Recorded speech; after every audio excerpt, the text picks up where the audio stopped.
Mukhang nangangamoy himas rehas na ang mga Ruiz. Kulungan is waving kumbaga. Dahil maliban kina alias JM, alias Dodong at alias Patrick, natatayong mga testigo sa kaso ni LV Vergara, may 3 pang lumantad ngayon para tumestigo laban sa kanila. Ang 2 sa mga bagong testigong ito ay mga dating tauhan ng mga Ruiz. At yung isa ay yung basurero na nakausap mismo at napagsabihan ni LV na minamaltrato siya ng kanyang mga amo. Itong dating tauhan ng mga Ruiz at itong basurero ay nasa kustodiya na ng CIDG. Kumbaga, nasa proteksyon na sila ngayon ng CIDG. Itong dating tauhan na hawak ngayon ng CIDG ay si alias Pau Pau. Siya yung lumabas dati na sinasabing dating sales boy ng mga Ruiz. At naikwento nga niya na nasaksihan niya kung paano sinasaktan ni Mrs. Franz Ruiz si LV Vergara. Ilan sa mga nakita niya ay yung pananakit na gamit ang martilyo kay LV Vergara. Ganon din yung paglalagay ng sili sa bibig ni LV at sa maselang bahagi ng katawan niya. Hindi ko po matiis yung sobra niyang pagmumura sa akin, yung pangungutya niya. Minsan po, may isa po doon na kasamahan namin dati, yun po yung nasampal niya po. Gawa daw po ng hindi daw po siya maalam magbenta sa tao. Nakita niya kung paano tratuhin ang kasambahay na si LV Vergara na hindi pa bulag noon. Nakita ko po nung napukpok siya nung martilyo, tapos po nung sinusuntok po siya, pinagdikdikan po siya ng sili at tinano po sa bunganga, tas dun sa niya. Mabibigat na mga testimonya na galing mismo sa dating tauhan ng mga Ruiz. Yung basurero naman na si alias Paul, ikinwento niya na nung minsang mangungulekta daw sila ng basura, ay kinausap siya mismo ni LV na nung mga oras na yon ay nagtatapon ng basura. At sinabi nga ni LV na sinasaktan siya ng mga amo niya. At nakita rin daw ni Paul yung mga pasa at sugat sa katawan mismo ni LV. At sa kwento ni Paul, pupunta na siya ng munisipyo para ireklamo itong sinasabing pagmamaltrato kay LV.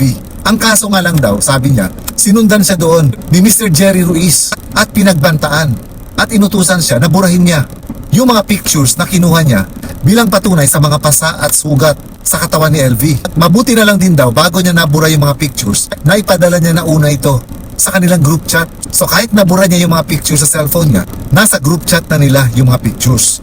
At ngayon, ayon nga sa Municipal Social Welfare Office ng Mamburao, hawak na nila itong mga pictures.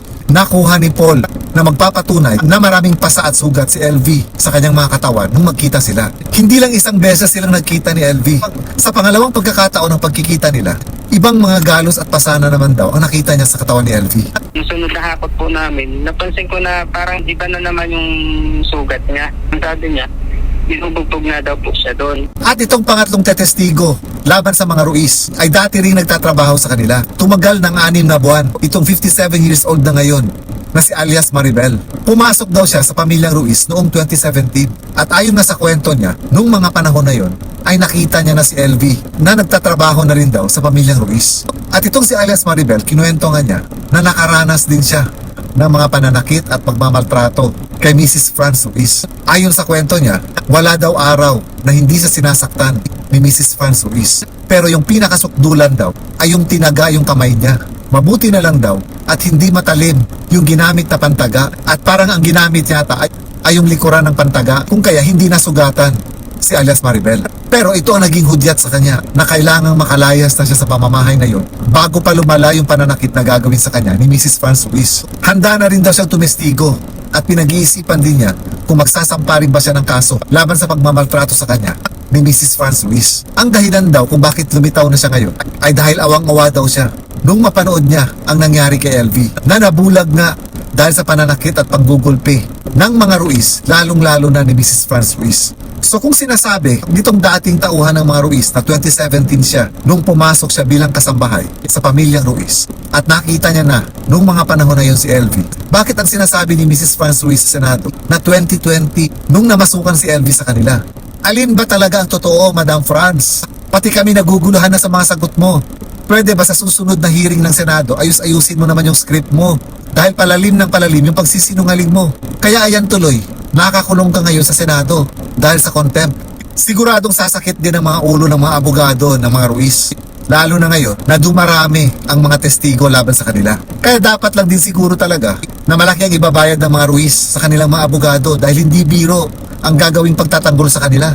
That is, kung hindi bibitaw itong mga abogado hanggang sa matapos yung laban nila. Kasi hindi imposible na baka kusang mag-withdraw na rin itong mga abogado nila. Lalong-lalo na kung hirap na silang ipagtanggol ang kliyente nila. Pero kung sa bagay, malamang may down payment na silang natanggap sa serbisyo nila.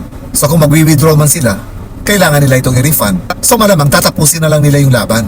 Habang tumatagal, dumarami yung mga tumetestigo laban sa mga Ruiz. Kasi kung maalala ko, nung lumitaw na si alias JM, si alias Dodong, at si alias Patrick, may 7 pang mga dating tauhan ng mga Ruiz na inaasahan din ng CIDG na lumantad at tumestigo laban sa mga Ruiz. So kung may 2 tauhan ngayon na lumantad, ibig sabihin may 5 pa na posibleng madagdag bilang mga testigo. Sabi nga nung dating tauhan ng mga Ruiz na si alias Maribel, malamang daw ito na yung karma sa mga Ruiz dahil sa mga ginagawa nilang pagmamaltrato sa mga tauhan nila.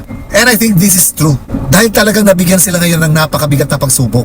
So sa darating na Senate hearing, may bagong makakaharap na naman ng mga testigo ang mga Ruiz. At naniniwala ako kahit na anong paghahanda pa ang gawin nila para sa mga alibis nila, hindi pa rin nila matatalo ang mga nagsasabi ng katotohanan. May kasabihan nga tayo, the truth will always set us free. Wala rin tayong balita kung ano-ano ang napag-usapan sa closed-door session ng Senado nung humarap ang menor de edad na anak ng mga Ruiz. Although sa palagay ko, ang madidiin talaga dito si Mrs. Franz Ruiz dahil halos lahat ng mga testigo ang binabanggit na pangalan na nananakit at namimisikal sa kanila ay si Mrs. Franz Ruiz. So kung mahahatulan man sila, siguradong mas mabigat ang magiging hatol kay Mrs. Franz Ruiz. At alam ko ito ang pinakakainaabangan natin. Ang managot ang dapat na managot at mabigyan ng hustisya hindi lamang si LV Vergara kung hindi ang iba pang mga tauhan nila na nakaranas din ng pagmamaltrato.